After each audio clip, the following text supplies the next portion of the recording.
नमस्कार, DD news पर आप सभी दर्शकों का स्वागत है। मैं हूं साइमा खान। सबसे पहले नजर डाल लेते हैं हेडलाइंस पर। हरियाणा में पीएम मोदी का कांग्रेस पर बड़ा हमला, वोट बैंक के लिए कानून बदला, वक्फ को किया संविधान से ऊपर। पीएम ने कहा कि मुसलमानों को अध्यक्ष क्यों नहीं बनाती कांग्रेस।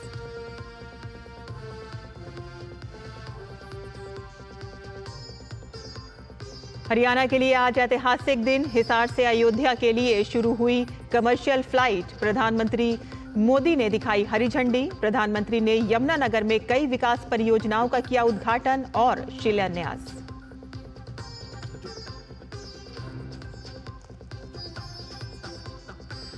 गृह मंत्री अमित शाह ने नई दिल्ली में अखिल भारतीय फॉरेंसिक विज्ञान सम्मेलन का किया उद्घाटन। कहा कि फॉरेंसिक साइंस के बिना समयबद्ध न्याय देना संभव नहीं।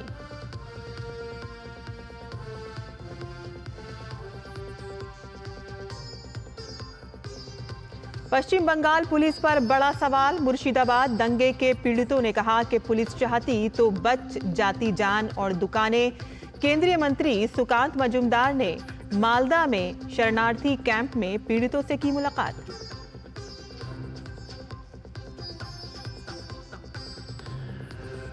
और देश भर में मनाई जा रही है अंबेडकर जयंती।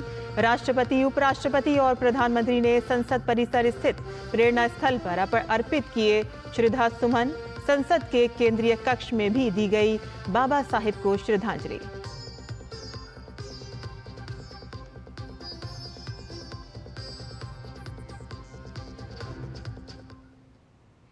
और अब समाचार विस्तार से। प्रधानमंत्री नरेंद्र मोदी ने अंबेडकर जयंती के अवसर पर हरियाणा के हिसार में अयोध्या के लिए वाणिज्यिक उड़ान को हरी झंडी दिखाई। हिसार से अयोध्या की उड़ान सप्ताह में 2 बार होगी, जबकि जम्मू, अहमदाबाद, जयपुर और चंडीगढ़ के लिए सप्ताह में 3 उड़ानों को निर्धारित किया गया है। और इससे क्षेत्र की कनेक्टिविटी को मजबूती मिलेगी। हवाई यात्रा को सुरक्षित, किफायती और सर्वसुलभ बनाने की अपनी प्रतिबद्धता को अनुरूप प्रधानमंत्री ने महाराजा अग्रसेन हवाई अड्डे के नए टर्मिनल भवन की आधारशिला रखी और इसकी लागत 410 करोड़ रुपए से अधिक होगी। इसमें एक अत्याधुनिक यात्री टर्मिनल, एक कार्गो टर्मिनल और एक एटीसी भवन शामिल होंगे। प्रधानमंत्री नरेंद्र मोदी ने जोर देकर कहा कि उनकी सरकार एक और आधुनिक बुनियादी ढांचे और कनेक्टिविटी पर विशेष ध्यान दे रही है, तो वहीं दूसरी ओर गरीब कल्याण, सामाजिक न्याय और समावेशी विकास को सुनिश्चित करने के लिए प्रतिबद्ध है।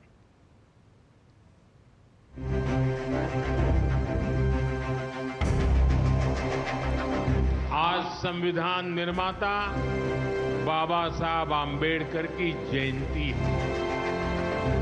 उनका जीवन, उनका संघर्ष, उनका जीवन संदेश हमारी सरकार की 11 साल की यात्रा का प्रेरणा स्तंभ बना है।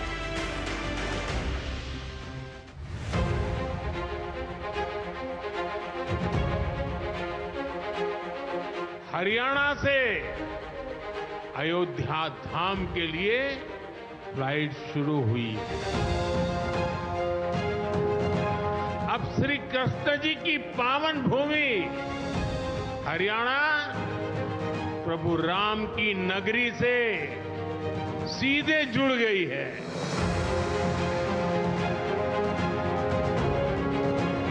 अग्रसेन हवाई अड्डे से वाल्मीकि हवाई अड्डे आज सीधी उड़ान भरी जा रही है।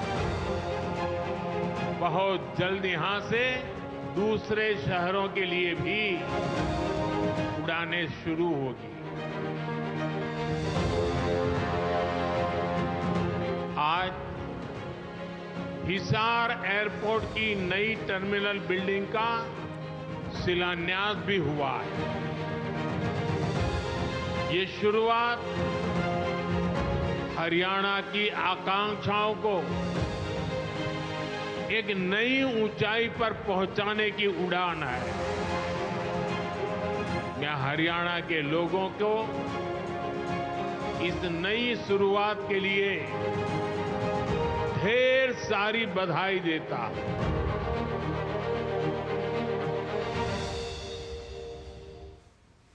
वहीं पीएम मोदी ने हरियाणा के हिसार में कांग्रेस को घेरा। तुष्टीकरण की राजनीति करने का आरोप लगाते हुए उन्होंने कहा कि कांग्रेस ने राजनीति की है और केवल कुछ कट्टरपंथियों को खुश करने का प्रयास किया है। उन्होंने कांग्रेस पर डॉक्टर अंबेडकर का अपमान करने और उन्हें 2 बार चुनाव में हराने का भी आरोप लगाया। संविधान निर्माता बाबा साहेब भीमराव अंबेडकर की जयंती अवसर पर कांग्रेस पार्टी प्रधानमंत्री नरेंद्र मोदी के निशाने पर रही। उन्होंने हरियाणा के हिसार में कांग्रेस को बाबा साहेब को अपमानित करने का आरोप लगाया और कहा कि बाबा साहेब समाज में समानता लाना चाहते थे, जबकि कांग्रेस ने वोट बैंक का वायरस फैलाया। पीएम मोदी ने कहा कि उनकी सरकार ने SC, ST और OBC वर्ग के लोगों को गरिमा का जीवन दिया, जबकि कांग्रेस ने बाबा साहेब के सपने को तुष्टीकरण का माध्यम बना दिया। कांग्रेस ने बाबा साहब आम्बेडकर ने जो सपना देखा था, सामाजिक न्याय के लिए संविधान में जो व्यवस्था की थी, उसको भी पीठ में छुरा भोंककर उस संविधान के उस प्रावधान को तुष्टीकरण का माध्यम बना दिया। अभी आपने भी समाचारों में सुना होगा, कर्नाटका की कांग्रेस सरकार ने टेंडर में भी अब SC, ST, OBC के अधिकार छीन करके धर्म के आधार पर आरक्षण दे दिया, जबकि संविधान में बाबा साहब आम्बेडकर ने साफ साफ शब्दों में चर्चा में कहा था कि संविधान में कतई धर्म के आधार पर आरक्षण की व्यवस्था नहीं की जाएगी। पीएम मोदी ने संसद से अभी हाल ही में पारित वक्फ कानून का जिक्र किया। उन्होंने कांग्रेस पर 2013 में पारित कानून को बाबा साहेब के संविधान से ऊपर होने का आरोप लगाया। वोट बैंक की राजनीति के लिए 2013 के आखिर में, आखिरी सत्र में कांग्रेस ने इतने सालों तक चल रहे वक्फ के कानून में आनन फानन संशोधन कर दिया ताकि चुनाव में वोट पा सके। वोट बैंक को खुश करने के लिए इस कानून को ऐसा बना दिया कि बाबा साहब आम्बेडकर के संविधान की ऐसी की तैसी संविधान से ऊपर कर दिया। ये बाबा साहब का सबसे बड़ा अपमान का काम था। पीएम मोदी ने कहा कि कांग्रेस सिर्फ सत्ता की सगी है और वो मुस्लिम समाज का भी भला नहीं कर सकती। उन्होंने कांग्रेस को मुस्लिम समुदाय से अध्यक्ष बनाने और 50% टिकट मुस्लिमों को देने की चुनौती दी। ये कहते हैं कि उन्होंने मुसलमानों के हित में किया। मैं जरा ऐसे सभियों से पूछना चाहता हूं, वोट बैंक के भूखे इन राजनेताओं से कहना चाहता हूं, अगर सच्चे अर्थ से आपके दिल में मुसलमानों के लिए थोड़ी भी हमदर्दी है तो कांग्रेस पार्टी अपने पार्टी के अध्यक्ष मुसलमान को बनाए। क्यों नहीं बनाते भाई? संसद में टिकट देते हैं, 50% मुसलमानों को दो। जीत करके आएंगे तो अपनी बात बताएंगे, लेकिन ये नहीं करना है। कांग्रेस में तो कुछ नहीं देना है। देश के नागरिकों के अधिकारों को छीनना और देना, इनकी नीयत किसी का भी भला करने की कभी नहीं रही, मुसलमानों का भला करने की भी नहीं रही। प्रधानमंत्री मोदी ने अपने संबोधन में कहा कि वक्फ के नाम पर लाखों हेक्टेयर जमीन पूरे देश में है। इस जमीन से गरीबों का, बेसहारा महिलाओं, बच्चों का भला होना चाहिए था। उन्होंने कहा कि अगर ईमानदारी से इसका उपयोग हुआ होता तो मुसलमानों को साइकिल के पंचर बनाने की जरूरत नहीं होती। उन्होंने आरोप लगाया कि इससे सिर्फ भूमाफिया को ही फायदा हुआ और ये माफिया इस कानून के जरिए गरीबों की जमीन लूट रहे थे। प्रधानमंत्री ने हिसार में कांग्रेस पार्टी पर जमकर हमला बोला। वक्फ बिल पर जिक्र करते हुए उन्होंने कहा कि कांग्रेस पार्टी हमेशा से मुसलमानों के खिलाफ काम करती रही है। उन्होंने मुसलमानों की भलाई के लिए कोई काम नहीं किया। कैमरामैन आनंद कश्यप के साथ नीरज सिंह, डीडी न्यूज़, हिसार। और प्रधानमंत्री नरेंद्र मोदी ने अंबेडकर जयंती पर हरियाणा के यमुनानगर में विकास परियोजनाओं का उपहार दिया। पीएम ने वहां मौजूद विशाल जनसमूह को संबोधित भी किया। पीएम ने अपने संबोधन की शुरुआत बाबा साहेब अंबेडकर को उनकी जयंती पर नमन के साथ किया।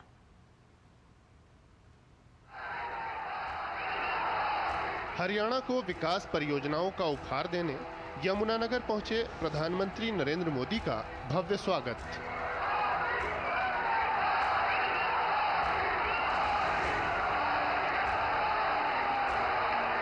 पीएम ने अंबेडकर जयंती पर ऊर्जा आत्मनिर्भरता, स्वच्छ ऊर्जा और इंफ्रा निर्माण से जुड़ी परियोजनाओं का शुभारंभ और शिलान्यास किया।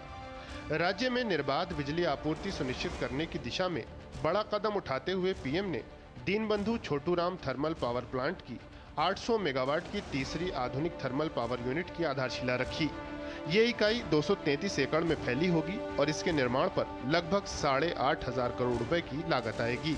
पीएम ने यमुनानगर के मुकरबपुर में एक कंप्रेस्ड बायोगैस संयंत्र का भी शिलान्यास किया। 2600 मीट्रिक टन वार्षिक क्षमता वाला ये संयंत्र स्वच्छ ऊर्जा उत्पादन और पर्यावरण संरक्षण में योगदान करते हुए प्रभावी जैविक अपशिष्ट प्रबंधन में मदद करेगा। प्रधानमंत्री ने रेवाड़ी बाईपास परियोजना का शुभारंभ किया। इससे रेवाड़ी शहर की भीड़भाड़ में कमी के साथ साथ दिल्ली नारनौल की यात्रा का समय करीब 1 घंटा कम हो गया है। पीएम ने अपने संबोधन में कहा कि वंचितों के सशक्तिकरण के लिए बाबा साहब ने औद्योगिक विकास की जो जरूरत बताई थी, उस दिशा में आज सरकार तेजी से काम कर रही है। पीएम ने एमएसएमई के विकास और किसानों के कल्याण के लिए डबल इंजन सरकार द्वारा किए जा रहे प्रयास गिनाए। प्रगति के सफर में बिजली के महत्व को रेखांकित करते हुए पीएम ने कहा, आज भारत दूसरे देशों को बिजली निर्यात कर रहा है, जबकि कांग्रेस के दौर में हालात कुछ और थे। हमने 2014 से पहले जब कांग्रेस की सरकार थी, वो दिन भी देखे हैं जब पूरे देश में ब्लैकआउट होते थे, बिजली गुल हो जाती थी। कांग्रेस की सरकार रहती तो देश को आज भी ऐसे ही ब्लैकआउट से गुजरना पड़ता। न कारखाने चल पाते, न रेल चल पाती, न खेतों में पानी पहुंच पाता। यानी कांग्रेस की सरकार रहती तो ऐसे ही संकट बना रहता, बढ़ता रहता। पीएम ने कहा कि हरियाणा में लगातार तीसरी बार सरकार बनने के बाद भाजपा तेजी से अपने वादे पूरे कर रही है। वहीं कांग्रेस अपने राज्यों में जनता के साथ विश्वासघात कर रही है। खुद वहां के मुख्यमंत्री के करीबी कहते हैं कि कांग्रेस ने कर्नाटका को करप्शन में नंबर 1 बना दिया। साथियों, तेलंगाना की कांग्रेस सरकार भी जनता से किए वादे भूल गई है। वहां कांग्रेस, वहां की सरकार जंगलों पर बुलडोजर चलवाने में व्यस्त है। प्रकृति को नुकसान, जानवरों को खतरा, यही है कांग्रेस की कार्यशैली। हम यहां कचरे से गोवर्धन बनाने के लिए मेहनत कर रहे हैं और वो बने बनाए जंगलों को उजाड़ रहे हैं। पीएम ने अपने संबोधन में शंकरन नायर जी को याद किया, जिन्होंने जलियांवाला बाग हत्याकांड के विरोध में सरकारी पद छोड़ दिया था। प्रधानमंत्री ने जलियांवाला बाग हत्याकांड की कानूनी लड़ाई लड़ने से जुड़े उनके संघर्ष को नमन किया। यमुनानगर से निशांत राय के साथ ब्यूरो रिपोर्ट, डीडी न्यूज। और बुलेटिन में यहाँ हम रुकते हैं एक छोटे से ब्रेक के लिए। हम जल्द हाजिर होंगे, आप देखते रहिए डीडी न्यूज।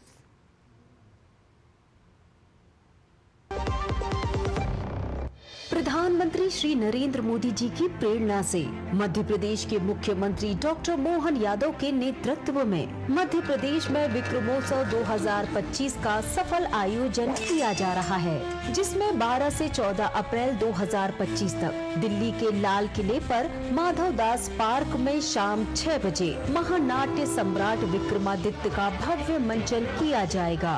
यशस्वी प्रधानमंत्री का ये ध्येय वाक्य हम सबके लिए पाथवे के रूप में काम कर रहा है। विरासत से विकास की ओर। इसलिए 12, 13, 14 अप्रैल को महानाट्य का मंचन किया जाएगा हमारे अतीत के गौरवशाली नायकों को जनता के सामने लाने के लिए। इससे अच्छा कौन सा अवसर हो सकता है। आइए इन अद्भुत पलों के साक्षी बने। ये विशाल है ना, इसका सब प्रॉपर चलता है। कल उसके बैंक अकाउंट में 15,000 रुपए का फ्रॉड हुआ है, पता है? इसको तो कोई टेंशन ही नहीं होती है, देखना। टेंशन क्यों? मेरी कोई गलती नहीं थी। फिर भी फ्रॉड होने पर मैंने तुरंत बैंक को इन्फॉर्म कर दिया। आरबीआई कहता है अगर आपके अकाउंट से किसी ने धोखे से पैसे निकाले हैं तो बैंक को जल्द से जल्द इन्फॉर्म कीजिए। 3 दिन के अंदर इन्फॉर्म किया तो कोई नुकसान नहीं होगा। जितना लेट करोगे उतना ज्यादा नुकसान। और सुन, सब चलता नहीं है, प्रॉपर चलाना पड़ता है। आरबीआई कहता है जानकार बनिए, सतर्क रहिए। मेरी पसंद, मेरी पसंद, मेरी पसंद, मेरी पसंद, हमारी पसंद। हम सबकी पसंद। मजबूत देश का मजबूत सरिया हो गया स्टील। जो लक्ष्य चुना था समझ आने लगा है। जीएलए यूनिवर्सिटी, उच्च लक्ष्य की निश्चित प्राप्ति। ब्रेक के बाद आपका फिर से स्वागत है। केंद्रीय गृह मंत्री अमित शाह ने आज नई दिल्ली में अखिल भारतीय फॉरेंसिक साइंस सम्मेलन का उद्घाटन किया। नेशनल फॉरेंसिक साइंस यूनिवर्सिटी द्वारा आयोजित इस सम्मेलन को संबोधित करते हुए अमित शाह ने कहा कि फॉरेंसिक साइंस को क्रिमिनल जस्टिस सिस्टम का हिस्सा बनना होगा। उन्होंने कहा कि देश में नए आपराधिक कानून लागू होना 21वीं सदी का सबसे बड़ा रिफॉर्म है। केंद्रीय गृह मंत्री अमित शाह ने कहा है कि लोगों को समय पर न्याय उपलब्ध कराने और दोष सिद्धि दर को बढ़ाने में फॉरेंसिक साइंस की बड़ी भूमिका होगी। सोमवार को नई दिल्ली में अखिल भारतीय फॉरेंसिक साइंस सम्मेलन को संबोधित करते हुए गृह मंत्री ने कहा कि हमें फॉरेंसिक साइंस को क्रिमिनल जस्टिस सिस्टम का हिस्सा बनाना होगा। अमित शाह ने कहा कि नए आपराधिक कानूनों में 7 साल से अधिक की सजा वाले मामलों में फॉरेंसिक यूनिट की विजिट अनिवार्य कर दी गई है। आज के जमाने में न्याय को अगर समय पर उपलब्ध कराना है और दोष सिद्धि का दर, कन्विक्शन रेशियो बढ़ाना है तो फॉरेंसिक साइंस के बगैर ये संभव ही नहीं। जो पूरा क्राइम का सिनेरियो बदला है, इसमें टेक्नोलॉजी का क्रिमिनल्स द्वारा उपयोग, इंफॉर्मेशन के अलग अलग माध्यमों का उपयोग और कम्युनिकेशन के माध्यमों का उपयोग कर क्राइम को सीमा रहित बनाया है। अब क्राइम बॉर्डरलेस हुआ है। वो राज्य की, शहर की, देश की सीमाओं को लांघकर अंतर्राष्ट्रीय सीमाओं को भी लांघने का प्रयास कर रहा है। उसी समय फॉरेंसिक साइंस का महत्व बहुत बढ़ जाता है। गृह मंत्री अमित शाह ने कहा कि प्रधानमंत्री मोदी के नेतृत्व में सरकार न्याय प्रणाली को पीपल सेंट्रिक और वैज्ञानिक बनाने के लिए प्रयासरत है। उन्होंने कहा कि नए आपराधिक कानून देश के नागरिकों के अधिकारों की रक्षा के लिए बनाए गए हैं और ये 21वीं सदी का सबसे बड़ा रिफॉर्म है। नरेंद्र मोदी जी अपने नेतृत्व में 3 जो नए कानून लेकर आए हैं वो भारत के नागरिकों द्वारा, भारत के नागरिकों के लिए और भारत के नागरिकों के अधिकारों की रक्षा के लिए बनाए गए हैं और मैं मानता हूं ये 21वीं सदी का सबसे बड़ा रिफॉर्म है। और मित्रों, मैं ये इसलिए कह रहा हूं कि इस कानून के अंदर अभी की सभी टेक्नोलॉजी को लीगल आधार देने का काम किया है और सिर्फ अभी की टेक्नोलॉजी को नहीं, आने वाले कम से कम 100 साल तक की टेक्नोलॉजी को समाहित करने का भी हमने इसमें प्रयास किया है। नई दिल्ली में 2 दिवसीय अखिल भारतीय फॉरेंसिक साइंस सम्मेलन का आयोजन नेशनल फॉरेंसिक साइंस यूनिवर्सिटी द्वारा किया गया है। नए आपराधिक कानूनों के प्रभावी क्रियान्वयन और आतंकवाद से निपटने में फॉरेंसिक साइंस की भूमिका पर इस दौरान चर्चा की जा रही है। Nishant Saurabh, DD news, Delhi. और पूरा देश आज डॉक्टर भीमराव अंबेडकर की जयंती पर श्रद्धांजलि अर्पित कर रहा है। इस अवसर पर देश भर में कई कार्यक्रम आयोजित किए जा रहे हैं। राष्ट्रपति द्रौपदी मुर्मू, उपराष्ट्रपति जगदीप धनखड़, प्रधानमंत्री नरेंद्र मोदी और लोकसभा अध्यक्ष ओम बिरला सहित कई केंद्रीय मंत्री, सांसद और अन्य गणमान्य लोगों ने संसद परिसर में स्थित प्रेरणा स्थल पर डॉक्टर अंबेडकर को पुष्पांजलि अर्पित की। डॉक्टर भीमराव अंबेडकर स्वतंत्र भारत के पहले विधि और न्याय मंत्री थे। उन्हें वर्ष 1990 में मरणोपरांत भारत के सर्वोच्च नागरिक सम्मान भारत रत्न से सम्मानित किया गया था।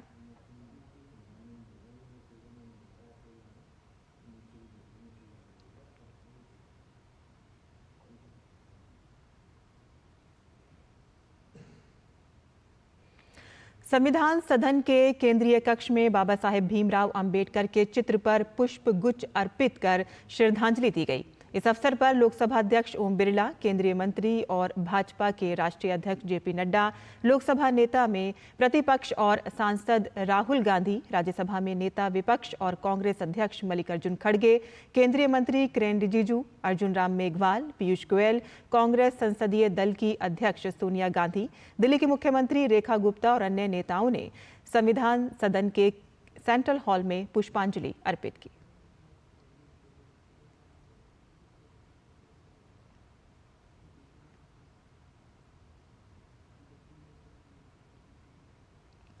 भाजपा मीडिया प्रभारी दानिश इकबाल ने वक्फ संशोधन बिल का समर्थन करते हुए कहा कि इस संशोधन बिल से भ्रष्टाचार युग का अंत हुआ है और इससे गरीब मुसलमानों को लाभ मिलेगा।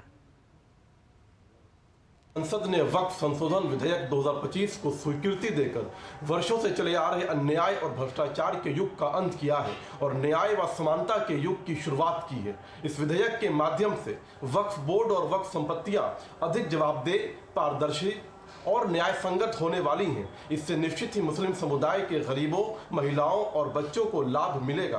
करोड़ों लोगों को न्याय देने वाले इस महत्वपूर्ण बिल के लिए मैं प्रधानमंत्री श्री नरेंद्र मोदी जी और अल्पसंख्यक कार्य मंत्री श्री किरेन रिजिजू जी को बधाई देता हूं। और पसमानदा मुस्लिम समाज के राष्ट्रीय संयोजक सह PMDRF के निदेशक प्रोफेसर फिरोज मंसूरी ने वक्फ संशोधन अधिनियम को लेकर मोदी सरकार की सराहना की है। उन्होंने पुराने वक्फ कानून में भ्रष्टाचार को लेकर अपनी बात रखी और कहा कि इसके कारण करोड़ों पसमानदा मुसलमानों की जमीन की लूट की जा रही थी। प्रोफेसर फिरोज मंसूरी ने नए वक्फ कानून को पसमानदा मुसलमानों के लिए मील का पत्थर बताया है। देश में पसमानदा मुसलमानों के लिए वक्फ अमेंडमेंट बिल एक नई सुबह लेकर आई है। वक्फ की प्रॉपर्टी जो 10 लाख के एकड़ थी और उस पर चंद परिवार, कुछ कट्टरपंथी का ही कब्जा था और इसको लेके अधिकांश जो 50% जो ज़मीन थी उस पर अतिक्रमण थी। तो मैं समझता हूँ कि पसमानदा मुसलमानों के लिए वक्फ अमेंडमेंट बिल एक नई सुबह है और मैं इसके लिए देश के यशस्वी प्रधानमंत्री आदरणीय मोदी जी को और हमारे बिहार के मुख्यमंत्री नीतीश कुमार जी को और तमाम एनडीए के गठबंधन को मैं हृदय से बधाई देता हूं। और इंडिया सूफी सज्जादा नशीन काउंसिल के अध्यक्ष और अजमेर दरगाह दीवान के उत्तराधिकारी सैयद नसरुद्दीन चिश्ती ने वक्फ कानून की प्रशंसा की है। सैयद नसरुद्दीन चिश्ती ने कहा कि वक्फ कानून से वक्फ की संपत्तियों की रक्षा होगी और भ्रष्टाचार पर रोक लगेगी। ये कानून मुसलमानों के हित में है।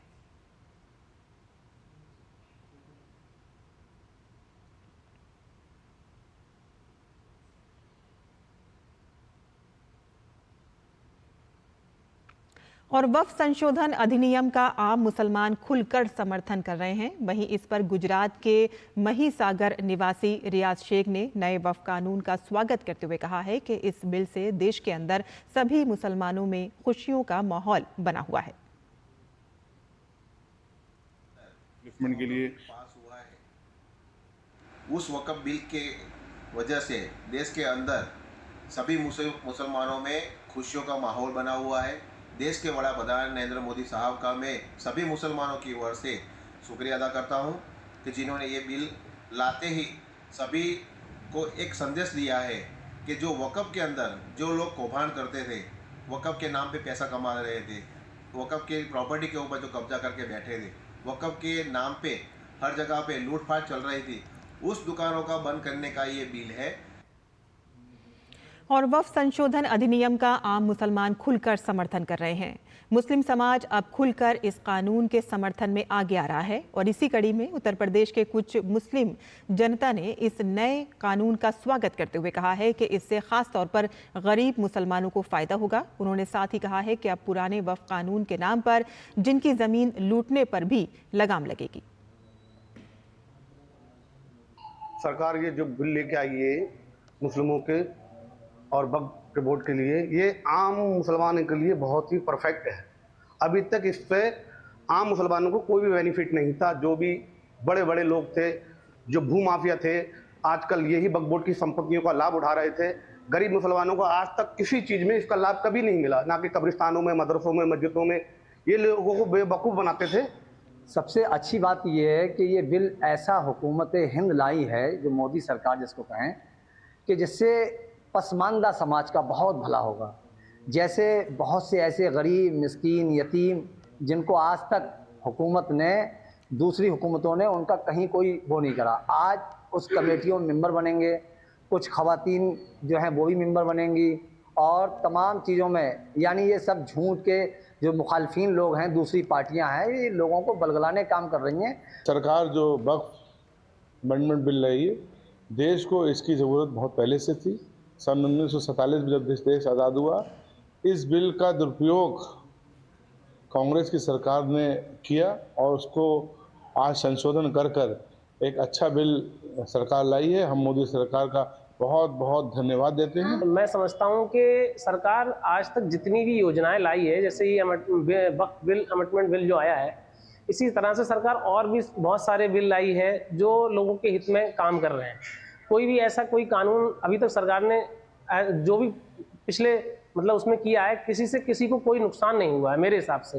तो मुझे एक बार यही कहना चाहूँगा कि पहली बात तो जो गरीब गुरबा मुसलमान हैं उनको अभी तक वक्फ के बारे में जानकारी नहीं थी। जब ये सरकार ये वक्फ बिल लाई है तब तो उन लोगों को पता लगा कि वक्फ भी कोई चीज़ होती है। और इस बुलेटिन में फिलहाल इतना ही, लेकिन आप देखते रहिए DD न्यूज़। नमस्कार।